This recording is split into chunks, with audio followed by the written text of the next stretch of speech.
Keheningan sesaat menyelimuti tempat itu. Xiaoyan mengatakan bahwa api teratai setan pemurnian telah mewarisi seluruh kekuatan dari Purifying Demonic Lotus Saint. Hal ini terlihat dari kemampuannya mengendalikan kabut surga mimpi buruk hingga tingkat yang sangat tinggi. Ia bahkan mengakui bahwa ilusi yang diciptakan api iblis itu jauh lebih nyata dibandingkan ilusi dari puhor bodi kuno. Namun seberapapun nyata ilusi tersebut, pada akhirnya tetaplah sebuah ilusi. Kata-kata itu langsung membuat Shun-Er dan yang lainnya terkejut. Mereka tidak menyangka bahwa sampai sekarang mereka masih berada di dalam dunia ilusi. Kabut surga mimpi buruk memang sangat menakutkan. Kabut ini mampu menjebak jutaan orang dalam ilusi selama ratusan tahun, hingga mereka kehilangan kesadaran. Xiaoyan menjelaskan bahwa mereka sebenarnya telah melangkah terlalu dalam ke dalam ilusi tersebut.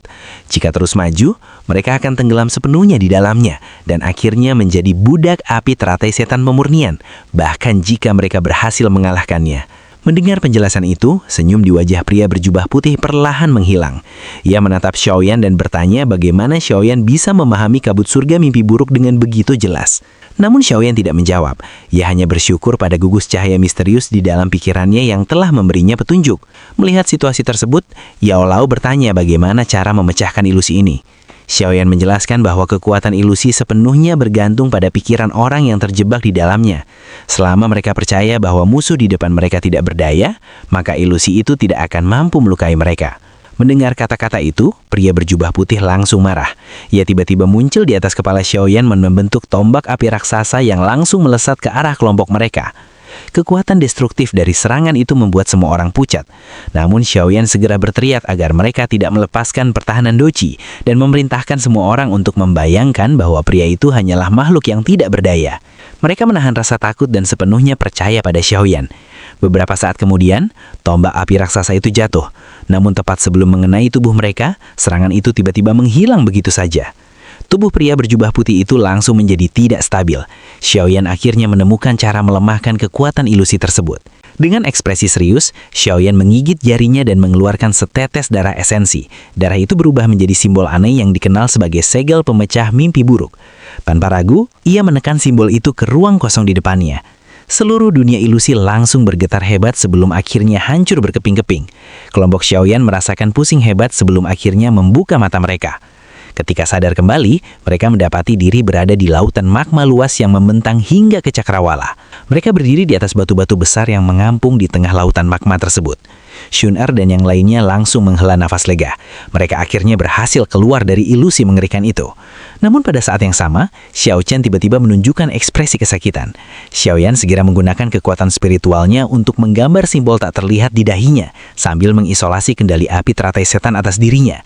Tidak lama kemudian, banyak sosok lain juga muncul di bebatuan di sekitar mereka. Ternyata penghancuran ilusi oleh Xiaoyan telah menciptakan efek domino yang memaksa semua orang keluar dari dunia ilusi. Namun tiba-tiba, lautan magma di kejauhan mulai bergejolak. Sebuah pilar magma setinggi 1000 kaki menjulang tinggi ke langit. Di atas pilar itu berdiri seorang pria tampan berjubah putih. Dialah wujud asli api teratai setan pemurnian.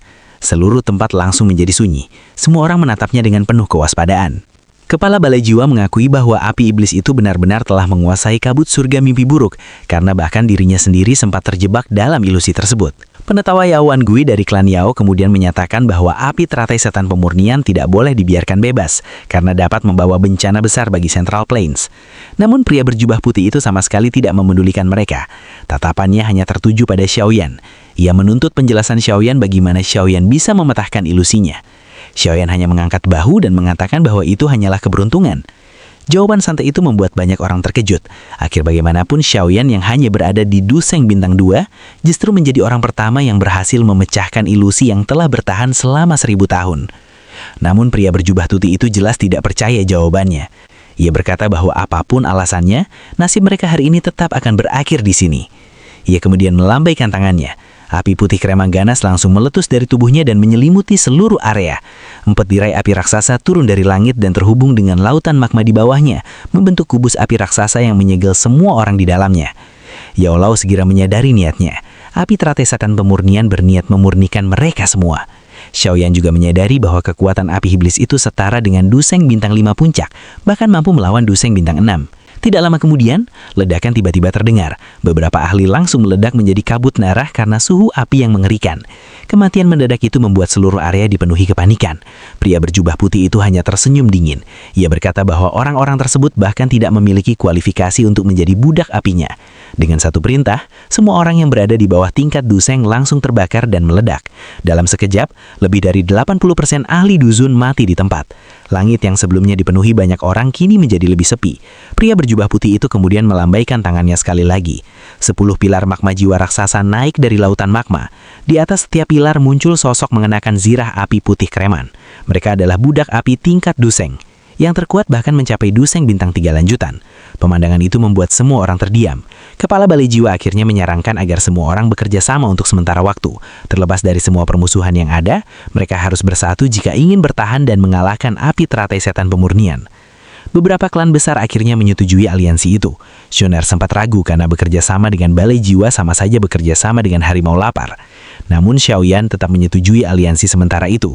Ia tahu bahwa setiap orang di tempat itu punya rencana masing-masing.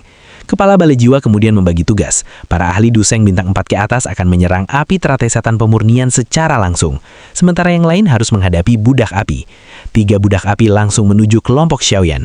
Yang terkuat adalah Duseng bintang 2 lanjutan. Xiaoyan segera mengambil lawan terkuat itu. Pertamburan sengit pun dimulai. Serangan demi serangan dilepaskan hingga akhirnya Xiaoyan menyadari sesuatu. Api putih kreman di tubuh budak api itu ternyata adalah sumber kekuatannya. Jika api itu dipadamkan, maka kekuatannya juga akan melemah. Xiaoyan segera menggunakan kekuatan spiritualnya untuk menggambar simbol misterius di dahi budak api tersebut. Simbol itu langsung menyatu dengan tubuhnya. Di dalam pikirannya, Xiaoyan melihat manik api putih kreman yang menjadi inti kekuatan budak api tersebut. Ia segera mengisolasi manik api itu dengan simbol spiritualnya. Beberapa saat kemudian, budak api itu perlahan menurunkan lengannya dan berdiri diam di samping Xiaoyan seperti pelayan yang patuh. Xiaoyan tidak bisa menyembunyikan kegembiraannya. Ia akhirnya berhasil mengendalikan seorang budak api Duseng. Jika ia dapat mengendalikan lebih banyak budak api seperti ini, maka suatu nanti, kekuatan itu mungkin cukup untuk menghancurkan Balai Jiwa sepenuhnya.